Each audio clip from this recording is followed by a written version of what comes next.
Depth by Tiffany, Ted, Ben, and Loic.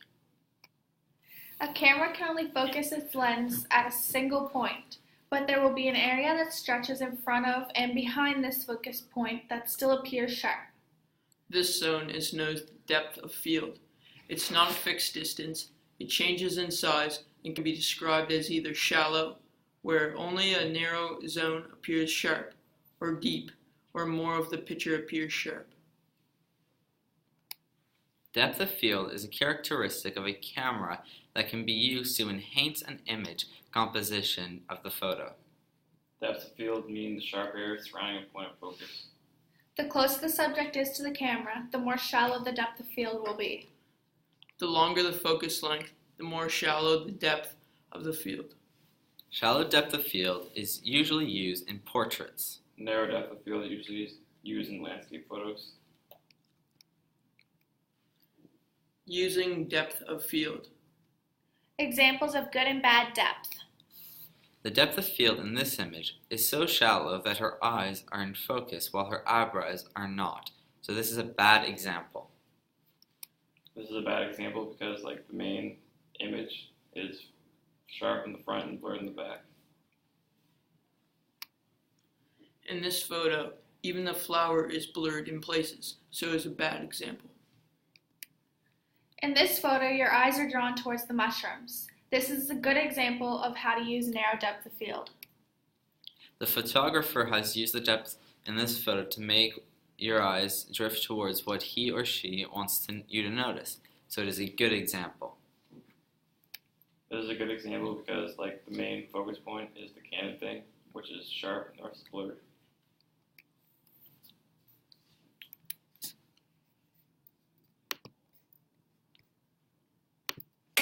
Adorama TV presents Digital Photography One-on-One, where we answer your questions. Here's your host, Mark Wallace. Welcome to Digital Photography One-on-One. I'm Mark Wallace.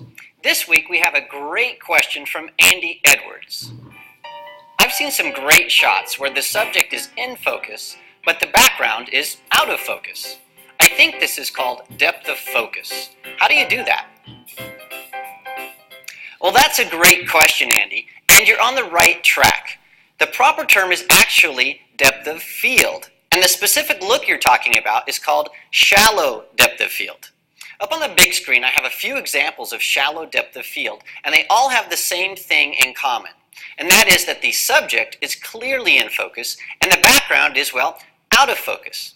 And that's what shallow depth of field is. It's when you selectively focus on one thing in the image and let the rest of the image go out of focus. Let's take a look at how this works. Here I am taking a few shots of my model, Nisha. When I focus on Nisha, I can determine how much of the scene is in focus. By using the correct combination of settings, I can keep things in front of Nisha and things behind Nisha out of focus. This is called shallow depth of field. But I can also keep everything in focus, from the very first object in the frame to the very last. Again, this depends on using the right combination of settings. Well, that's cool, but what are the correct settings? And what do you have to do to control all of this stuff? Well, fortunately, the answer is pretty simple. There are three things that control depth of field: aperture, focal length, and distance from subject. Well, let's take a look at these one by one. First, let's look at aperture. To get a shallow depth of field, you need a large aperture opening. Now, don't be confused. When I say large aperture opening, I mean a small aperture value. So an aperture value of 2.8, which is a small number, is actually a large aperture opening. And an aperture value of 1.2 is a huge aperture opening. The point is, the larger the opening, the shallower the depth of field. Now let me illustrate this by showing you a series of photos that I took. In this series, I took the pictures of the same subject from the same location using the same focal length. The only thing I changed was the aperture value. I went from a really small aperture opening to a really large aperture opening. Let's take a look.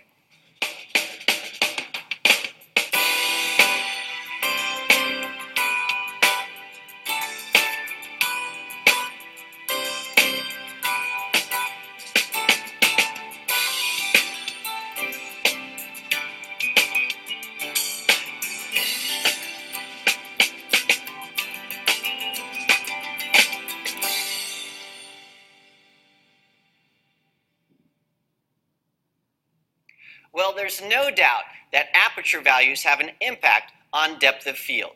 And many photographers only consider aperture values when they're trying to get shallow depth of field. And that can be a big mistake because your focal length also has a huge impact on depth of field. Let's take a look at that series of photos again. This time, I'm going to be changing my focal length and leaving my aperture values alone. So I'll shoot the same series, zooming in and out, but leaving the aperture value the same and shooting from the same distance from my subject. Let's take a look.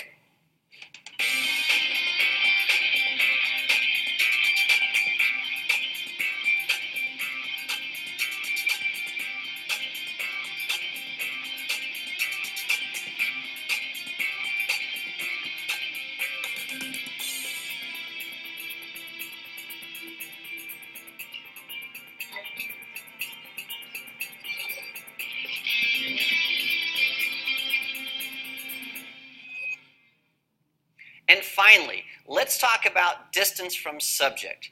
Your physical distance from your subject is going to impact your depth of field. The closer you are to your subject, the shallower your depth of field will be.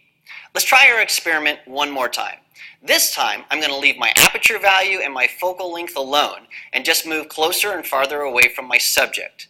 Notice that when I get closer to my subject, my depth of field becomes shallower, and when I move away from my subject, much more of the scene becomes sharp.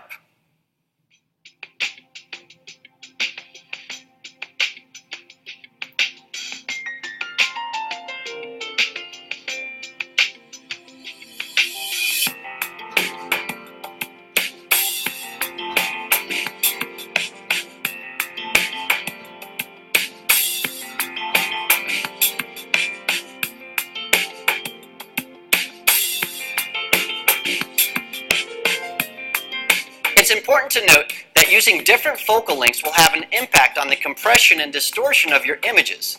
So check out episode 7 of Digital Photography 1-on-1 for a complete explanation of that. I also want to remind you that you can see all of the images that I shot for this episode at the Adorama TV Flickr page. Okay, let's review. There are 3 things that impact depth of field: aperture, focal length, and distance from subject. A wide open aperture, a long focal length, and a close proximity to your subject will give you the shallowest depth of field. Now, in a future episode, I'm going to be talking about how to get everything in focus, otherwise known as maximum depth of field. We'll be talking about hyperfocal distances and depth of field charts and things like that, so stay tuned for that episode. But now that you know about shallow depth of field, I'd like you to try it out yourself. Go ahead and take a few shots and then post your best to the Adorama TV Flickr page.